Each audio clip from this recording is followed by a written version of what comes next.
down, I know you got me, baby. Assalamualaikum warahmatullahi wabarakatuh.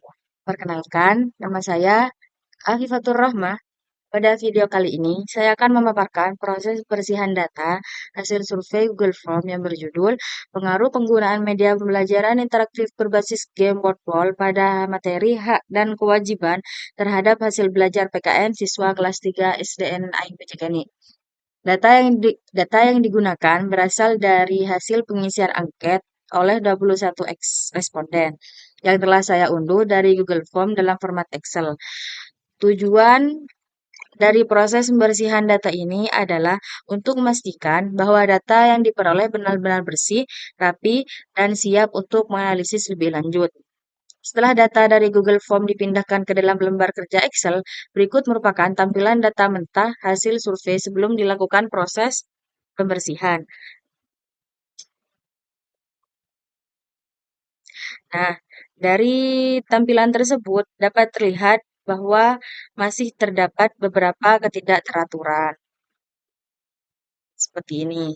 Masih terdapat beberapa yang ketidakteraturan serta perbedaan format antara kolom yang perlu disesuaikan agar data menjadi lebih terstruktur dan mudah diolah. Berdasarkan hasil pemeriksaan, terdapat 3 anomali utama pada data tersebut. Yang pertama yaitu pada kolom kelas. Ini ya. Data masih belum seragam dan urutannya belum konsisten. Nah, yang kedua yaitu pada kolom nama. Penulisan masih bervariasi. Ada yang menggunakan huruf besar, ada pula yang seluruhnya huruf kecil. Yang ketiga yaitu pada kolom nomor. Belum terdapat penomoran. Ini di sini kan belum terdapat penomoran urut untuk setiap responden. Ketiga anomali inilah yang kemudian saya perbaiki agar data menjadi lebih rapi, seragam, dan siap digunakan dalam proses analisis selanjutnya.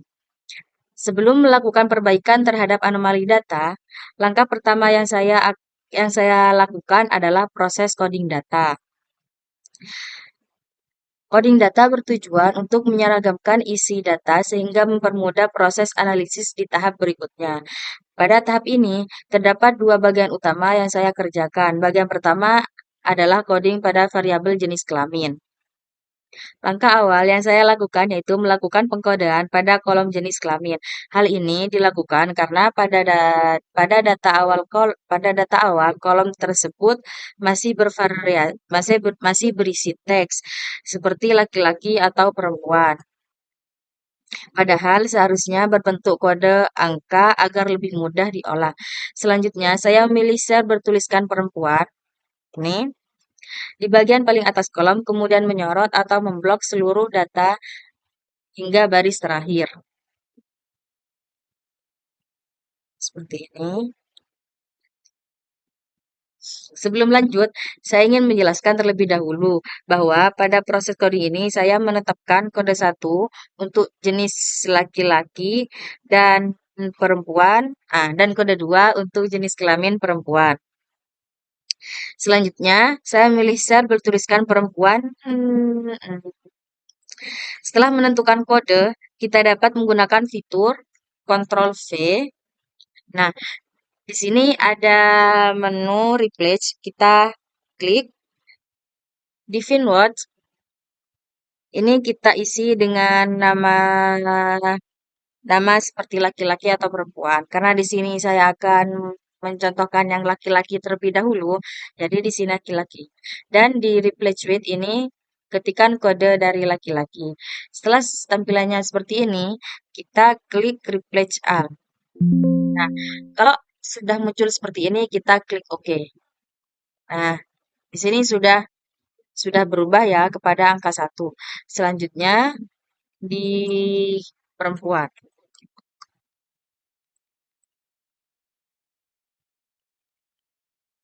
Lalu kita klik ini. Nah, muncul lagi seperti ini. Kita klik OK. Jadi, di sini ini sudah berbentuk coding berbentuk angka. Selanjutnya, saya akan mencontohkan di sini sebelum berubah menjadi ini adalah eh, sama seperti yang jenis kelamin. Kalau angka 3 itu berarti tidak setuju. Ini kan angkanya 1, 2, 3. Kalau sangat setuju itu kodenya 1. Kalau setuju kodenya 2. Kalau tidak setuju kodenya 3. Dan kalau sangat tidak setuju kodenya 4. Sebelum menjadi tampilan seperti ini adalah tampilan bacaan yang seperti sangat setuju, setuju, tidak setuju, dan sangat tidak setuju. Baik, untuk melakukan pengkodan ini sama seperti melakukan pengkodan pada jenis kelamin. Nah, di sini saya akan rubah.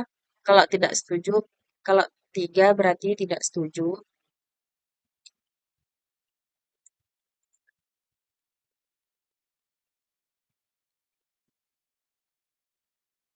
Nah, kalau 2 ini setuju, sampai ke bawah. Kita akan mencoba 5 baris.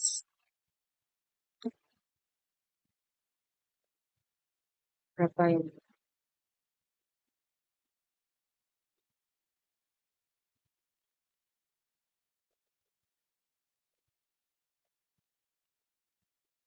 Nah, di sini, ini kita harus sesuaiin sama yang pertama. Kalau di depannya hurufnya besar semua, jadi ke bawah hurufnya harus besar semua.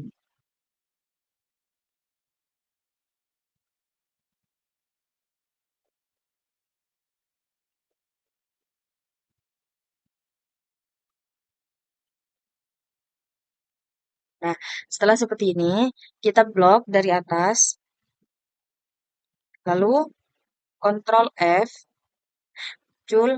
Nah, kita di sini kalau yang tidak setuju, kodenya kan 3. Kita tulis kode 3 di sini. Nah, kita klik lagi menu OK. Di sini kan sudah tertulis angka 3 seperti yang sudah saya jelaskan tadi. Nah, kalau di sini kalau setuju,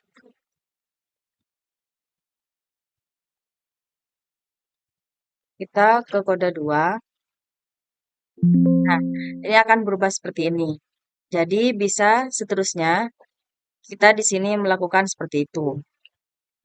Nah, selanjutnya P1 ini apa? P1 ini adalah pertanyaan 1 sampai ke P10.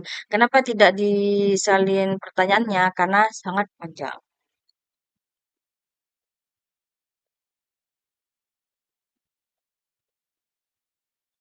Selanjutnya, kita di sini akan melakukan pembersihan terhadap anomali.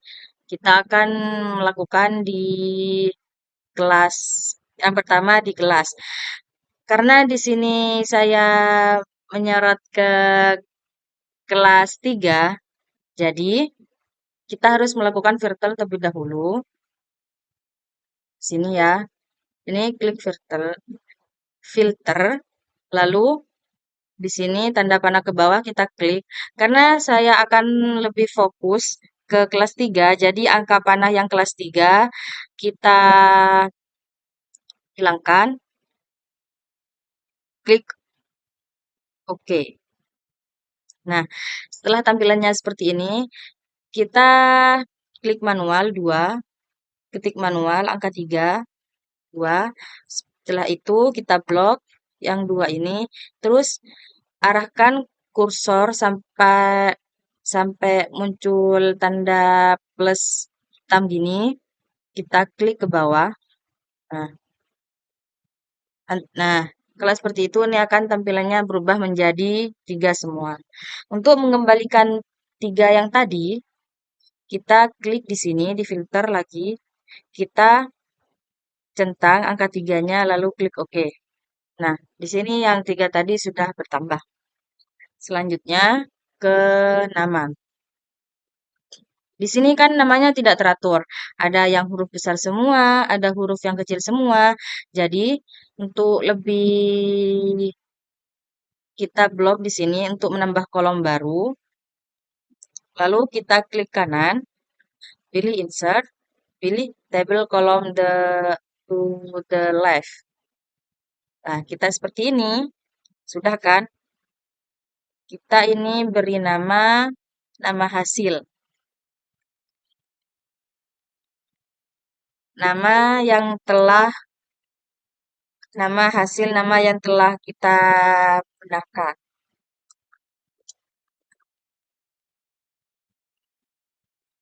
Nah, setelah itu, ini ada rumusnya. Kalau di nama hasil, kita besarin terlebih dahulu. Di nama hasil, kita rumusnya yaitu sama dengan kita ketik proper, lalu buka kurung, klik nama paling atas, lalu tutup kurung. Setelah itu kita enter. Nah, namanya di sini akan berubah semua. Jadi di sini sudah terlihat perbedaan di mana yang dihasil sama yang belum dilakukan pembersihan. Selanjutnya ke anomali ketiga, itu ke nomor kolom.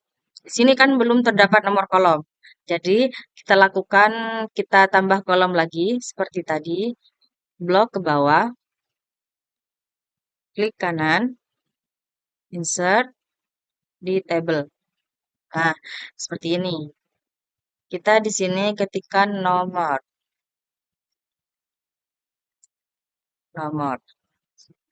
Nah, seperti itu kita klik 1, 2, setelah itu kita blok sampai muncul gini, lalu gini. Nah, ini sudah ya. Jadi, ya gini cuma.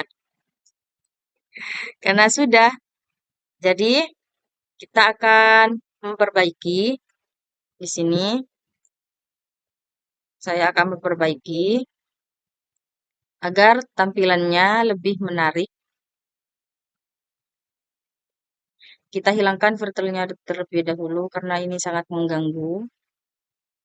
Lalu kita blok di sini, kita rapikan. Nah, kalau tampilannya sudah seperti ini kan jauh lebih bagus ya.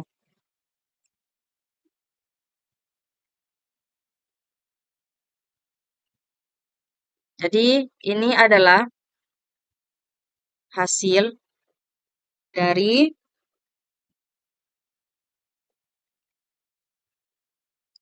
hasil hasil dari pembersihan data hasil survei dari Google Form tersebut. Jadi hanya ini dari saya. Wassalamualaikum warahmatullahi wabarakatuh.